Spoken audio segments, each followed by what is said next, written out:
kita bertemu kembali dalam renungan HKBP Sola Gracia Kayumas untuk hari Selasa tanggal 22 Juli 2025.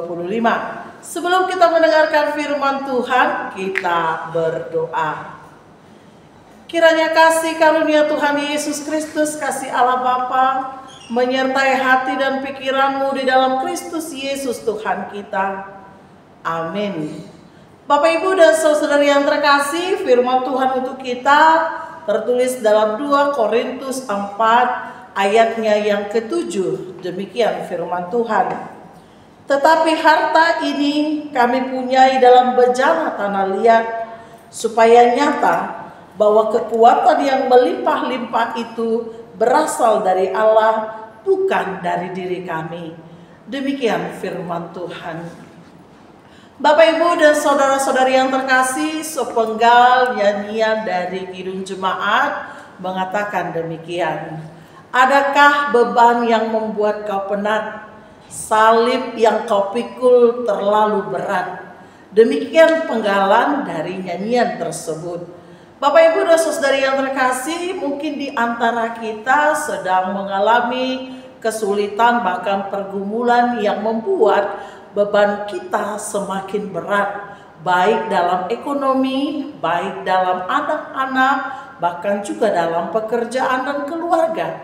Banyak hal yang sedang kita alami dalam kesukaran yang Tuhan izinkan hadir bersama dengan kita hari ini.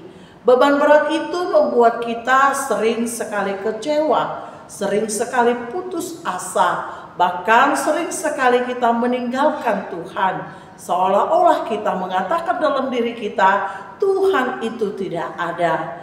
Beban berat ini juga sering sekali menghantui kita untuk tidak mengatakan yang sebenarnya di hadapan Allah. Karena menurut kita percuma ketika kita menyampaikan dalam doa, seolah Allah tidak lagi mendengar segala perkataan dan permohonan kita. Bapak, Ibu, dan saudari yang terkasih di dalam Kristus Yesus Tuhan kita, keadaan yang tidak menyenangkan, kesulitan, tantangan, bahkan juga hal-hal dalam kehidupan kita itu akan selalu hadir. Sehingga Paulus menurut firman Tuhan kita hari ini, ada harta yang akan membuat dan menguatkan kita menghadapi tekanan di dalam kehidupan kita, yaitu Allah Tuhan kita yang kita percayai sampai hari ini.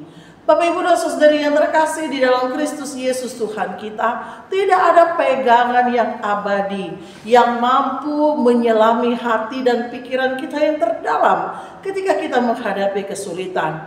Tetapi Allah sebagai harta satu dan satu-satunya yang mampu membuat kita dalam kelegaan, bahkan memberikan kepada kita hikmat dan kebijaksanaan, agar di dalam kesulitan itu kita tidak terperosok terlalu jauh di dalam kekecewaan, tetapi bangkit kembali dengan kekuatan yang daripada Tuhan, agar kita mampu melaksanakan kehendak Tuhan di balik perkara yang sedang kita alami.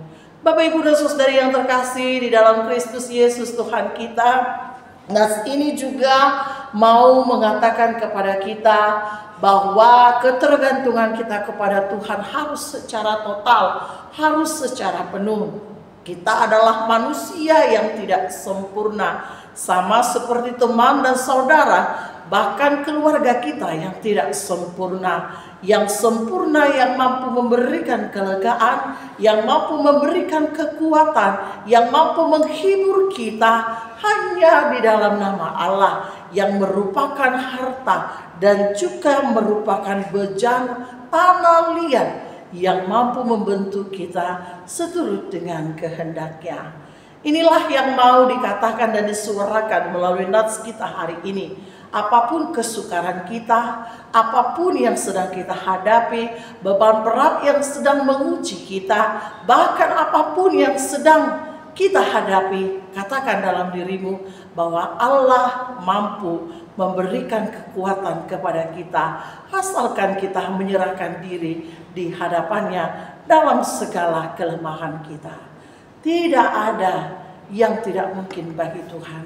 Persoalannya sekarang, maukah kau mencurahkannya kepada Allah yang memberikan kekuatan dan juga yang memampukan kita. Amin, kita berdoa. Ya Allah yang terkasih, terpujilah namamu untuk kasih setia yang kau berikan kepada kami. Hingga pada saat ini Tuhan masih menyertai kami. Firman-Mu mau kami nyatakan bahwa hanya di dalam Tuhan sajalah ada sebuah kelegaan. Hanya di dalam Tuhan sajalah ada sebuah penyerahan diri. Dan hanya di dalam Tuhan sajalah ada sebuah penghiburan. Oleh karena itu Tuhan, biarkanlah kami diproses dengan segala yang terjadi, agar kami semakin mengenal bahwa hanya Tuhan yang mampu menolong, menyertai, dan membimbing kami, agar kami dapat menikmati petunjuk Tuhan melalui setiap masalah yang sedang kami hadapi. Sertai kami Tuhan di sepanjang hari ini. Jangan biarkan kami putus asa, kecewa, tetapi biarkanlah kami berangkat kembali Tuhan dengan pengharapan yang hidup bahwa Tuhan yang akan segera menolong kami. Di dalam Kristus kami berdoa. Amin.